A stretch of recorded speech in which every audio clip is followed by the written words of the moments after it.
5 సెకన్లలో మీ heart scanning పూర్తి చేసి 640 స్లైస్ సిటీ ఇప్పుడు మీ మెడికవర్ హాస్పిటల్స్ ఫైనాన్షియల్ డిస్ట్రిక్ట్ లో.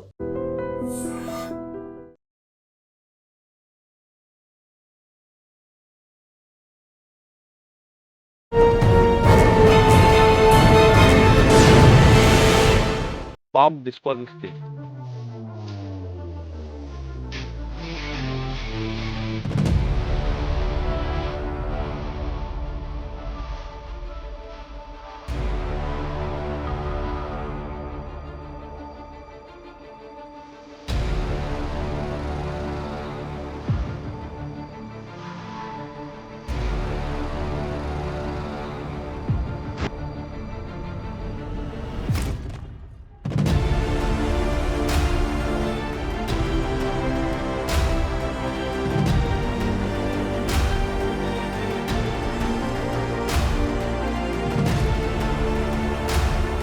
Welcome to iDream. ప్రస్తుతం మనం కర్రెగుట్ల మీద ఉన్నాం. కర్రెగుట్లకు రావాలంటే పోలీసులు అందరూ కూడా ఒకప్పుడు భయపడేవారు. ఎందుకంటే మావోయిస్టులకు అడ్డాగా ఉండేది. ఇది చుట్టూ వాళ్ళు ఎక్కడ షెల్టర్ తీసుకున్నారో చుట్టుపక్కలంతా కూడా మందుపాతలు పేల్చేవారు. మందుపాతలు అమర్చుకొని ఎవరు రాకుండా అడ్డుకునేవారు. ఇప్పుడు ఉన్న ప్రాంతంలో అంటే మమ్మనూరు నుండి పామూరు వరకు వచ్చేసరికి దాదాపు 27 కిలోమీటర్లు, ఈ 9 కిలోమీటర్లు రోడ్డు వేశారు. ఈ 8 కిలోమీటర్లు వస్తున్నప్పుడు రోడ్డుకి ఇటువైపు 2 వైపులా కూడా మందుపాతలు పెట్టేవారు.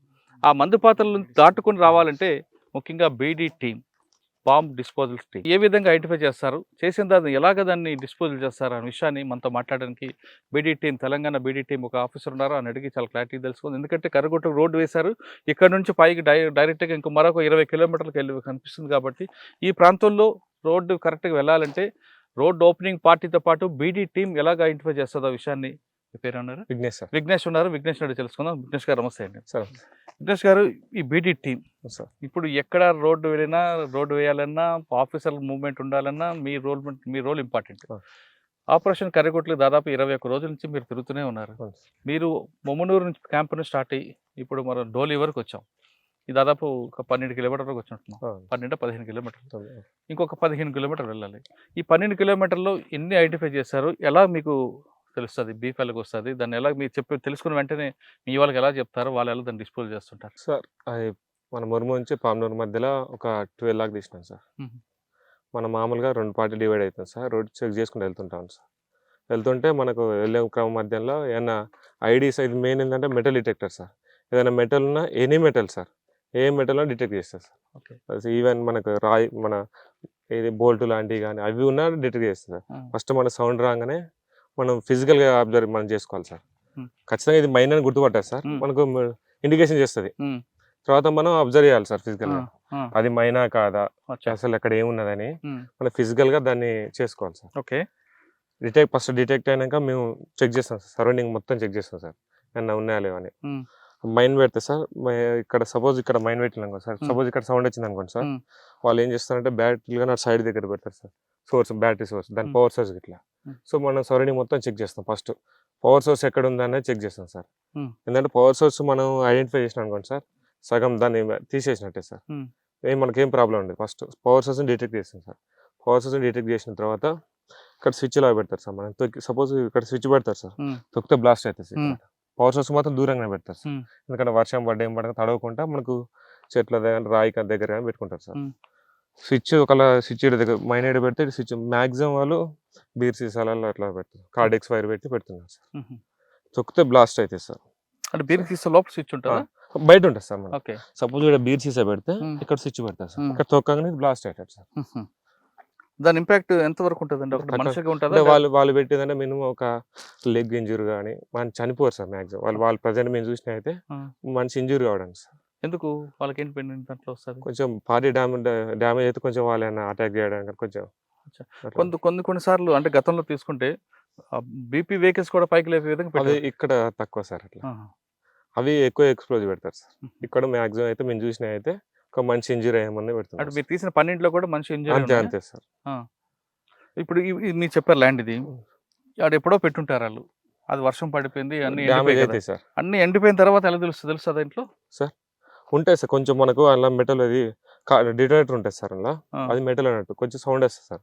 సౌండ్ మన ఫిజికల్ తవ్వి చూసుకోవాలి సార్. సరౌండింగ్ మనం ఫిజికల్ గా వెరిఫై చేసుకోవాలి సార్. ఇప్పుడు వాళ్ళు ఇక్కడ పెట్టారు అనుకోండి ఎగ్జాంపుల్, వాళ్ళు ఎప్పుడో పెట్టి వెళ్ళిపోతారు. ఇక్కడే పెట్టామన్న విషయం వాళ్ళకి ఎలా తెలుస్తుంది? వాళ్ళ వాళ్ళని గుర్తులు పెట్టుకుంటాను సార్. అది ఏం గుర్తులు పెడతారు వాళ్ళు ఎక్కువ? చెట్లు కానీ మ్యాక్సిమం చెట్ల పక్కనే పెట్టుకుంటాను సార్. బ్యాటరీ సోర్స్ ఇట్లా ఏమైనా చెట్టు పెడితే చెట్టును కొట్టేయడం కానీ చిన్న చిన్న వాళ్ళు పెట్టుకుంటారు. చిన్న గుర్తులు మ్యాక్సిమం వాళ్ళు చెట్టు పక్కన అట్లా పెడుతుంటారు. మళ్ళీ ఏంటంటే వాళ్ళు పెట్టేది ఎట్లుంటుంది అంటే మనం పక్క అక్కడి నుంచి వెళ్తాం సార్, అలాంటి ప్లేస్లో పెడతారు అలా సార్. అలా మనం ఏమైనా మూవ్మెంట్ చేయాలనుకోండి సార్, మనం వేరే ప్లేస్ అక్కడి నుంచి మూవ్మెంట్ చేయాలి సార్, వేరే కాంచి వెళ్ళలేము. పక్కా మనం అక్కడనే ఇట్లా కాలేసే విధంగా చూసి పెడతారు సార్. అంటే మీరు ఇప్పుడు దాదాపు 12 కిలోమీటర్లు చేశారు కదా, ఇంతకుముందు కూడా చేశారు ఇక్కడ? చేసిన టాస్క్ బయటికి వెళ్ళి. ఓకే సార్, దాని గురించి కర్రిగుట్ల వరకు మాట్లాడదాం. ఈ 12 తీసినప్పుడు మీకు ఎలా తెలిసింది? ఫస్ట్ ఒక్కొక్కటి సౌండ్ అయితే సార్, ఫస్ట్ మనం ఏదైనా సౌండ్ అయినప్పుడు అది ఏందైనా మనం వెరిఫికేషన్ చేసుకుంటాం సార్. ఫిజికల్గా సౌండ్ అయింది అనుకోండి సార్, సపోజ్ మనం ఎంత సరౌండింగ్ తవ్వి చూసుకుంటాం సార్. సరౌండింగ్ దాన్ని తవ్వండి సార్, సరౌండింగ్ ఇట్లా అవుతావు. సపోజ్ ఇట్లా వైర్ పెడితే ఇట్లా ఆడి వైర్ వెళ్తుంది సార్, బ్యాటరీ సోర్స్ అక్కడ కడగ పెడతారు సార్. తవ్వినప్పుడు మనకి ఇక్కడ వైర్ కానీ బయటకు వెళ్తాయి సార్. ఈ వెరిఫికేషన్ చేస్తున్నప్పుడు వాళ్ళు ఎక్కడ దూరం చూసి మనమే ఫైర్ ఓపెన్ చేయడం చేయరా? మాక్సిమం మన పార్టీ నుంచి ఆల్రెడీ మన పార్టీలన్నీ ముందే రోడ్ ఓపెనింగ్ పార్టీ వెళ్తుంటది, వెళ్ళినాక మేము వెళ్తుంటాం సార్. ఆల్రెడీ మన అన్ని ఉంటాయి సార్, కవర్ చేసి ఉంటాయి సార్. కానీ ఏదైనా డిటెక్ట్ అయితే మన వాళ్ళకి ఇన్ఫర్మేషన్ ఇస్తాం, వాళ్ళు సరౌండింగ్ చేసుకుని అబ్జర్వ్. ఇది మళ్ళీ ఏంటంటే వాళ్ళు డైరెక్ట్ వాళ్ళు ఆపరేట్ చేసేటట్టు కాదు సార్, మనం దొక్కుతేనే పేలిటట్టు సార్. డైరెక్ట్ కమాండ్ కాదు సార్. అంటే వాళ్ళు బ్యాటరీ పెట్టి ఇట్లా ఆన్ చేసి పేల్చడం కాదు సార్. ఏంటంటే ఇది స్విచ్ పెడతారు సార్, ఇక్కడ అది తొక్కుతేనే మనం పేలేటట్టు సార్. అంతే, వాళ్ళు ఆపరేట్ చేసి ఉండే సార్, మనం అంతే సార్. అంటే మనమే మనమే సార్. అట్లా అంటే దానికి వచ్చే బెనిఫిట్ జస్ట్ వాళ్ళు డ్యామేజ్ చేస్తారు, ఇంజురీ ఫైర్ ఓపెన్ చేద్దామన్నా. అంటే కొంచెం మంచి ఇంజురీ అయినా కూడా తీసుకోబోవడం ఇబ్బంది అవుతుంది. ఆ క్రమంలో కూడా అవకాశం అంటే ఫైర్ చేయవచ్చు సార్ వాళ్ళు. ఈ వీడియో అన్ని కూడా ఎక్కువగా రోడ్డుకి ఇటు సైడ్ పెడుతుంటారా, లేదు సెంట్రల్ కమిటీ వాళ్ళు ఎక్కడైనా ఉంటే ఆ సరౌండింగ్ కూడా పెట్టుకుంటారా? ఇప్పుడు ఎక్కువైతే రోడ్డు అట్లేం లేదు సార్, మామూలుగా పెట్టింది సార్. అంతా మన టాస్కులు చేసేటప్పుడు మనం ఎక్కడైతే కొంచెం అలసిపోయి ఆగుతామో అలాంటి ప్లేస్లో ఎక్కువ పెడతాం. అంటే వాటర్ పాయింట్ వాళ్ళ దగ్గర వాటర్ పాయింట్ కానీ సపోజ్ ఒక గుట్టు ఉన్నది సార్, గుట్టు ఎక్కినాక ఏం చేస్తాం అంటే అందరం అలసిపోతాం. అలసిపోయినాక కొద్ది దూరం మీద ఆగుతాం. ఎట్లా మ్యాక్సిమం ఏంటంటే మన ఆలోచన ఆగాలనుకుంటా అసలు ప్లేస్ లో పెడతారు సార్. మళ్ళీ గుట్టి ఎక్కేటప్పుడు రాళ్ళు అనుకోండి సార్, ఎక్కడ లేకుండా అక్కడనే మనం కాలు పెట్టేటట్టు ఉంటుంది సార్. కొంచెం కొన్ని ప్లేస్ అట్లా పెడతా ఉంటారు సార్. మీకున్న సర్వీస్ లో బ్యాడ్ ఎక్స్పీరియన్స్ జరిగింది? ఏం లేదు సార్, ఇప్పుడు అన్ని గుడ్డే సార్. ఓకే, మొత్తం మీద తీసుకుంటే ఈ ప్రాంతానికి పోలీసులు వచ్చారంటే క్షేమంగా వెళ్తున్నారంటే BD party road opening party వచ్చిన తర్వాత బీడీ పార్టీ ముందు వచ్చి చెక్ చేసి వెళ్తేనే ఎటువంటి ఇబ్బందులు ఉండవు.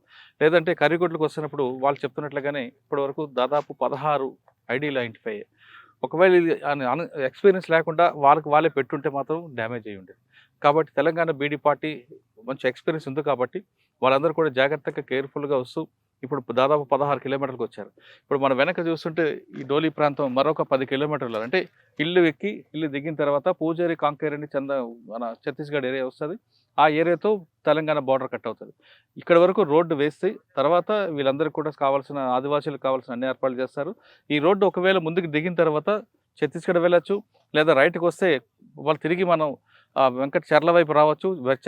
చెర్ల నుంచి కొండవీడు అనే ఒక సంత జరుగుతుంది, పెద్ద సంత. ఆ సంత కూడా వీళ్ళ అవకాశం కనిపిస్తుంది. మరోవైపు డౌన్ దిగి రైట్కి వెళ్తే తిరిగి మనం భద్రాచలం కూడా వెళ్ళచ్చు. అంటే ఇక్కడ మరో ప్రాంతంలో ఒక విధంగా నల్లమల ఏ విధంగా అయితే డెవలప్ అవుతుందో తెలంగాణలో ఫారెస్ట్కి, ఇక్కడ కూడా మరికొన్ని సంవత్సరాల తర్వాత ఖచ్చితంగా ఇది టూరిస్ట్ హబ్గా మారుతుంది అనే దీంట్లో ఎలాంటి డౌటే లేదు.